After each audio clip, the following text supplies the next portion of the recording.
আজকের গল্পের শুরুটা বরং মাঝপথ থেকেই করি। কলকাতার এই বিশাল জনবহুল কোলাহলের মধ্যে একটা ক্যাফে, মোহাব্বত ক্যাফে। চলুন দেখা যাক ক্যাফের নামের সাথে ক্যাফের রোজকার কাস্টমার মেহুর জীবনেও মোহাব্বত আসে কিনা। রোজকার মতো আজও মেহু কলেজের ক্লাস শেষ করে সেই ক্যাফেতে এসেই প্রতিদিনের সেম চাটা অর্ডার দিয়ে দিল, সাথে মেহুর ফেভারিট বিস্কিট। যে সে বিস্কুট নয়, মেহুর মায়ের হাতের তৈরি স্পেশাল বিস্কিট। মেহু এটা নিজেই তার সাথে সব সময় ক্যারি করে। এই যা দেখেছেন তো, আপনাদের সাথে তো পরিচয় করা হয়নি। হাই, আমি প্রতিমা, আপনাদের প্রিয় গল্প কথক, এবং আজকের গল্প মোহাব্বত ক্যাফে। আর আজকে আমাদের গল্পের নায়িকা মেহু। মেহু বর্তমানে 3rd ইয়ারের স্টুডেন্ট, সাইকোলজি অনার্স। বর্তমানে মেহু থাকে এই কলেজ থেকে 10 মিনিট দূরত্বে একটা রেন্টেড অ্যাপার্টমেন্টে। মেহুর সাথে থাকে তার আরেক সখী, সে অবশ্য সিনিয়র, তবে মেহুর সাথে তার বেশ ভালোই সম্পর্ক। যাকগে যাক, আজকের দিনটা কিন্তু একটু বিশেষ। রোজকার মতো মেহুর তার ক্লাস শেষ করার পর যথারীতি ক্যাফেতে গিয়ে তার সেই পছন্দের চাটা উপভোগ করছিলই, তবে হঠাৎই এই যে শুনছেন, আমি কি আপনার পাশে বসতে পারি? কে? আপনি আমাকে চিনবেন না, আমি আদি। আসলে পাশের সিটগুলো ফাঁকা নেই তো, তাই আর কি। ঠিক আছে ঠিক আছে, বসুন।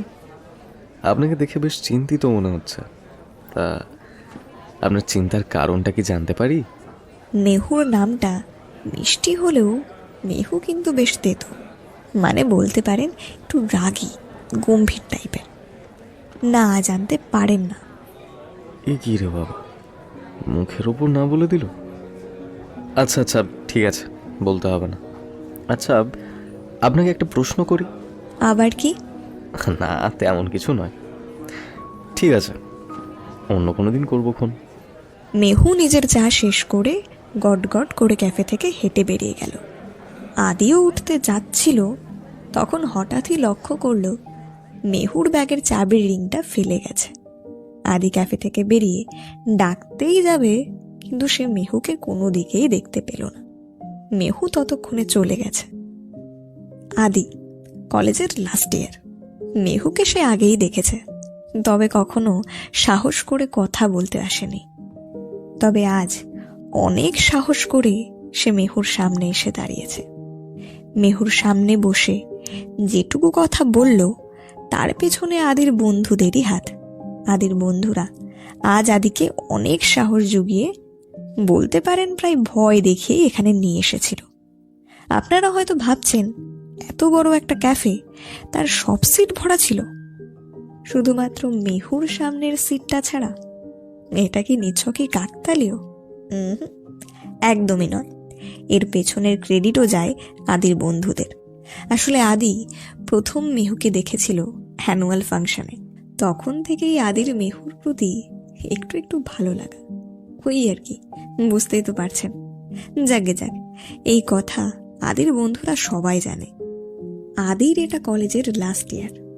এইবারও যদি আদি মেহুকে তার মনের কথাটা জানাতে না পারে, তাহলে হয়তো আর কখনোই সেই কথা মেহুর জানা হবে না। পরদিন বিকেল 5টা, সেম টাইম সেম প্লেস, আর মেহু উইথ তার সেম চা অ্যান্ড ফেভারিট বিস্কিট। কিছুক্ষণ পরই আদিও এসে পৌঁছালো এবং মেহুকে দেখতে পেয়ে তার দিকে এগিয়ে গেল। এই মেহু, তোর চাবির রিংটা কাল তুই ফেলে গেছিলি। ওই তুই বললাম, কিছু মনে করিস না। আসলে কাল তোর বইটার উপর লেখাটা পড়ছিলাম তো, 3rd ইয়ার সাইকোলজি স্টুডেন্ট, তাই আর কি। আচ্ছা, আজ আসি।